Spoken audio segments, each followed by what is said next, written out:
আজকে আমাদের ভিডিওর টপিক হচ্ছে আমাদের মৌলের ধারণা বা মৌলের বেসিক। মৌল কি জিনিস সেটা আমরা একটু জানার চেষ্টা করব। সো তোমরা রসায়নে তোমরা দুইটা জিনিস দেখে থাকো, দুইটা মৌল দেখে থাকো, একটা হচ্ছে মৌল আর একটা হচ্ছে মৌল। সেটা হচ্ছে আমাদের কিন্তু মৌল, আমরা তোমাদেরকে বাংলা যদি বলি তাহলে এটা হচ্ছে মৌল, আর এখন আমরা যেটা নিয়ে আলোচনা করবো সেটা হচ্ছে তোমাদের মৌল। সো আজকে আমাদের আলোচনার বিষয় কিন্তু মৌল না, আজকে আমাদের আলোচনার বিষয় হচ্ছে মৌল। এই বিষয়টা নিয়ে আমরা আজকে তোমাদের সামনে আলোচনা করব। তো তোমাদের মৌল কি জিনিস, মৌলের ধারণা যদি আমরা বুঝতে চাই, আমরা যদি খেয়াল করি তাহলে আমরা দেখবো আমরা এখানে একটা পরমাণু দেখতে পাচ্ছি, যে পরমাণুটার নাম আমরা বলতেছি সোডিয়াম। আচ্ছা, সোডিয়াম একটা পরমাণু। তোমাদের টিচাররা যখন পড়ায়, তখন মৌলের ধারণা যখন পড়ায়, তখন তোমাদেরকে অ্যাভোগাড্রো সংখ্যা দিয়ে অনেক কিছু বোঝায়। তোমাদেরকে বোঝায় 1,000 ডিম দিয়ে বোঝায়, 1 ডজন ডিম দিয়ে তোমাদেরকে বোঝায়। বাট আমরা সেগুলো দিয়ে তোমাদেরকে বোঝাবো হয়তো পরবর্তীতে আমরা একটু ভিন্নভাবে বোঝার চেষ্টা করবো, যেভাবে বুঝলে তোমাদের পরীক্ষায় তোমাদের অঙ্ক করতে তোমাদের জন্য সুবিধা হবে। তো তোমরা এখানে দেখতে পাচ্ছ যে একটা পরমাণু সোডিয়াম দেওয়া আছে, সোডিয়াম একটা পরমাণু। তারপরে তোমরা যেখানে এটা দেখতে পাচ্ছ এখানে আমাদেরকে একটা অণু দেওয়া আছে, যেটা সোডিয়াম ক্লোরাইডের একটা অণু বা হাওয়া ভবন যেটাকে আমরা বলি NaCl। এখানে একটা Na একটা পরমাণু, সোডিয়াম একটা পরমাণু, আর সোডিয়াম এবং ক্লোরিন এই দুইটা মিলে একটা অণু তৈরি করবো, ঠিক আছে? আচ্ছা, তাহলে এটা হচ্ছে আমাদের একটা পরমাণু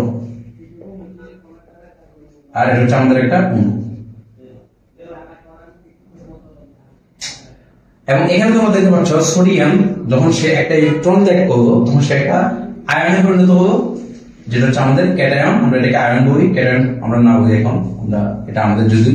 এবং এখানে আরো একটা আয়ন দেখতে পাচ্ছি আমরা, এটা হচ্ছে অ্যানায়ন বা ঋণাত্মক আয়ন, সেটাকে আমরা আয়ন হিসেবে ধরি। তাহলে আমরা এখানে 3 ধরনের জিনিস দেখতে পেলাম, পরমাণু, অণু এবং আয়ন। আচ্ছা, এখন তুমি দেখো এখানে যে পরমাণুটা আমি দেখতে পেলাম, তোমরা মৌল তোমাদেরকে আমি যখন ডজন দিয়ে বলি তখন তোমরা অনেকভাবে বুঝে থাকো। আমি যদি সেভাবে যদি একটু অবতারণা করি সেটা তোমরা হয়তো বুঝবে, হয়তো বুঝবে না। আমি তোমাদেরকে এটা একটু শর্টকাটে বলে রাখি যে কোনো একটা পরমাণু যখন তুমি দেখবে সোডিয়াম, এই সোডিয়াম এর সংকেতটা যখন তুমি দেখবা বা এই প্রতীকটা যখন তুমি দেখবা, এই প্রতীকটা যখন তুমি দেখবা তখন সোডিয়াম মানে হচ্ছে এখানে 1 মোল। সোডিয়াম যখন আলাদাভাবে তুমি দেখবে তার মানে কি এটা হচ্ছে 1 মোল, তার মানে এটা আমার 1 মোল সোডিয়াম। এখানে তুমি সোডিয়াম ক্লোরাইড যখন দেখতেছো এটা হচ্ছে তোমার একটা অণু, তাহলে এখানে সোডিয়াম ক্লোরাইড এটা হচ্ছে 1 মোল অণু, সোডিয়াম ক্লোরাইডের 1 মোল। সোডিয়াম প্লাস আলাদাভাবে যখন দেখতেছো এখানে সোডিয়াম প্লাস হচ্ছে আমার 1 মোল সোডিয়াম প্লাস, এখানে আমার 1 মোল ক্লোরিন মাইনাস, ঠিক আছে? আয়ন, ঠিক আছে? তাহলে এখানে আমার এটা হচ্ছে আমার 1 মোল সোডিয়াম পরমাণু, এটা হচ্ছে আমার 1 মোল সোডিয়াম ক্লোরাইডের অণু, আর এটা হচ্ছে আমার 1 মোল সোডিয়াম প্লাস আয়ন, এটা হচ্ছে আমার 1 মোল ক্লোরিন মাইনাস আয়ন। তার মানে তুমি যখন কোনো একটা প্রতীক বা সংকেত দেখবা বুঝতে সেটাই হচ্ছে তোমার এখানে মোল, এবং সেটা কয় মোল? 1 মোল, ঠিক আছে? আচ্ছা, এবার তোমরা যদি এই জিনিসটা যদি একটু খেয়াল করে দেখো, এই আমাদের সমীকরণটা এখানে তুমি যদি খেয়াল করে দেখো, এখানে তুমি দেখো যে এখানে আমার সোডিয়াম ক্লোরাইড, কিন্তু দেখো এখানে আমার সোডিয়াম ক্লোরাইড তার আগে আমার 1 আছে, তার মানে কি এটা 1 মোল। তারপরে এখন তুমি যখন এখানে একটু খেয়াল করতেছো তখন দেখো মানে কি সোডিয়াম ক্লোরাইড এখানে 2 আছে, তার মানে কি? তার মানে এই বিক্রিয়াটাতে সোডিয়াম ক্লোরাইডের 2 মোল ব্যবহার করা হয়েছে। কয় মোল ব্যবহার করা হয়েছে? 2 মোল। সোডিয়াম ক্লোরাইডের 2 মোল এখানে ব্যবহার করা হয়েছে। এখানে যেহেতু তোমার কোনো সংখ্যা নাই সালফিউরিক অ্যাসিডের আগে, তার মানে এখানে 1 আছে, 1 আছে মানে কি এখানে হচ্ছে তোমার 1 মোল সালফিউরিক অ্যাসিড তোমার ব্যবহার করা হয়েছে, ঠিক আছে? এই যে সোডিয়াম সালফেট সেটার আগে তোমরা কোনো সংখ্যা দেখতে পাচ্ছ না, সংখ্যা নাই মানে সেখানে 1 আছে, তার মানে এখানে 1 মোল সোডিয়াম সালফেট ব্যবহার করা হয়েছে। যেখানে আমি যদি 1 লিখি, এখানে দেওয়ার জায়গা নেই, তারপর আমি এখানে 1 লিখে দিলাম, সবুজ কালিতে এখানে আমি 1 লিখে দিলাম, ঠিক আছে? সেখানে আমার 1 মোল সালফিউরিক অ্যাসিড, এখানে 1 মোল সোডিয়াম সালফেট। এই যে এখানে তুমি যদি একটু খেয়াল করো হাইড্রোক্লোরিক অ্যাসিড বা HCl, এটা তুমি দেখো 2 আছে, তার মানে এখানে 2 মোল হাইড্রোক্লোরিক অ্যাসিড এই বিক্রিয়া উৎপন্ন হয়েছে, ঠিক আছে? তার মানে তুমি যখন কোনো একটা প্রতীক অথবা কোনো একটা সংকেত, আমরা জানি যে মৌলের যে সাংকেতিক চিহ্ন সেটাকে প্রতীক বলে, আর যৌগের যে সাংকেতিক চিহ্ন সেটাকে আমরা সংকেত বলি। যাই হোক, কোন একটা প্রতীক অথবা কোন একটা সংকেতের আগে যখন তুমি কোন একটা সংখ্যা দেখবা, কোন সংখ্যা যদি না থাকে তার মানে সেক্ষেত্রে সেটা হচ্ছে 1 মোল ওই পদার্থটা। আর যদি কোনো একটা তোমার থাকে, যেটাকে বলা হয় কি তোমাদের 2, 3 বা 4 বা অন্য যে কোনো কিছু থাকে, তাহলে 2 থাকলে 2 মোল, 3 থাকলে 3 মোল, এগুলো হচ্ছে তোমাদের। এভাবে করে তোমরা বুঝতে পারবা, তোমাদের পরীক্ষার অঙ্ক ক্ষেত্রে তোমরা ব্যবহার করবা। এবার আসলে তোমাদেরকে যেভাবে বোঝানো হয়, তোমাদের টিচারে যেভাবে বোঝান যে অ্যাভোগাড্রো সংখ্যা দিয়ে বা তোমাদের ডজন দিয়ে তোমাদেরকে বোঝান যে মোল জিনিসটা আসলে কি। তোমরা দেখো, তুমি যখন তোমার কাছে এই ধরো যেমন এই সোডিয়াম আছে, 4টা সোডিয়াম আছে তোমার কাছে, মানে সোডিয়ামের এখানে কত আছে 4 আছে, তার মানে কি তোমার এখানে 4 মোল সোডিয়াম আছে, 4 মোল সোডিয়াম আছে। সো তুমি দেখো 4 মোল সোডিয়াম তোমার এখানে আছে, ভালো কথা, 4 মোল সোডিয়াম, 4 মোল সোডিয়াম, এটা হচ্ছে 4 মোল, মোল 4 কত, এখানে আমি বলতেছি 4 মোল, ঠিক আছে। আচ্ছা, এই 4 মোল মানে এখানে কি সোডিয়ামের সংখ্যা 4টা আছে, এটা বোঝায়। 4 মোল মানে কিন্তু এখানে সোডিয়ামের সংখ্যা 4টা আছে, এটা কি বোঝায় কিনা সেটা আমাদেরকে একটু দেখার চেষ্টা করতে হবে। দেখো 4 মোল সোডিয়াম বলতে এখানে কি বোঝাচ্ছে, এই সোডিয়াম এখানে পরমাণু, ঠিক আছে, তার মানে 4 মোল সোডিয়াম পরমাণু, ঠিক আছে, পরমাণু 4 মোল সোডিয়াম পরমাণু, ঠিক আছে। 4 মোল সোডিয়াম পরমাণু মানে কি এখানে 4 মোল বা 4টা সোডিয়াম পরমাণু আছে, ব্যাপারটা কিন্তু এরকম না, যেটা তোমরা ডজন দিয়ে বুঝতে পারবে। দেখো আমি যদি বুঝি 4টি তোমার আমি কলা বলবো, ঠিক আছে, বা বলুন 4টি কলা, মানে কোনো কিছু যখন 4টি হয় সেটাকে আমরা বলবো 1 ডজন, সরি 1 হালি বলবো, ঠিক আছে, তার মানে 1 হালি কলা। 4টি কলা যে কথা সেখানে 1 হালি কলা একই কথা, ঠিক আছে। সো আমি যখন কোনো একটা জায়গায় যখন 1 হালি বলবো, ঠিক আছে, দেখেন 1 হালি বলবো তখন সেটা 1 হালি কলা বলবো। আমি যখন কোনো একটা জায়গায় 1 হালি কলা বলবো, আমি বুঝেই যাবো যে 1 হালি বলতে এখানে 4টা কলার কথা বুঝেছি। কয়টা কলার কথা বুঝেছি? 4টা কলার কথা।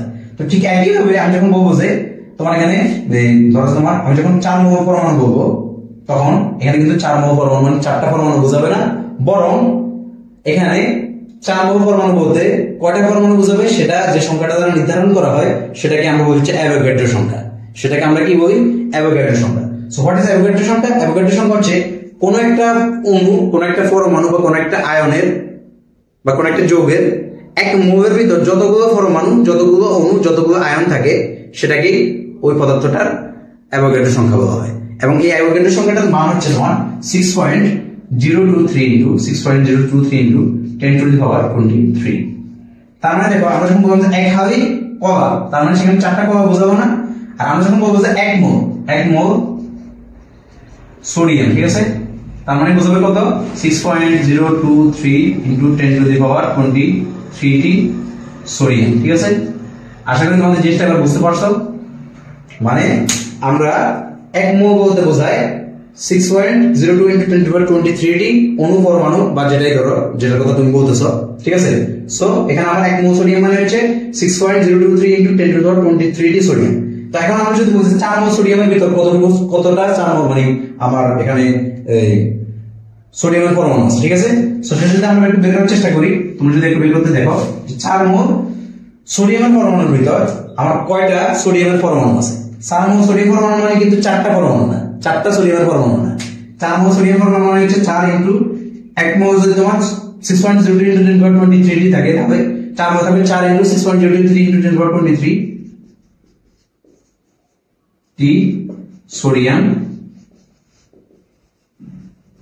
এই যে দেখো, এখন আমি যদি 4 দিয়ে গুণ করে যদি করি, তাহলে আমার এখানে ধরো তোমার কি হবে, আমি যদি গুণ করে দেখি 2.4092 ইনটু 10 টু দি পাওয়ার 23 না 24। আচ্ছা, এতটা আমার সোডিয়াম পরমাণু,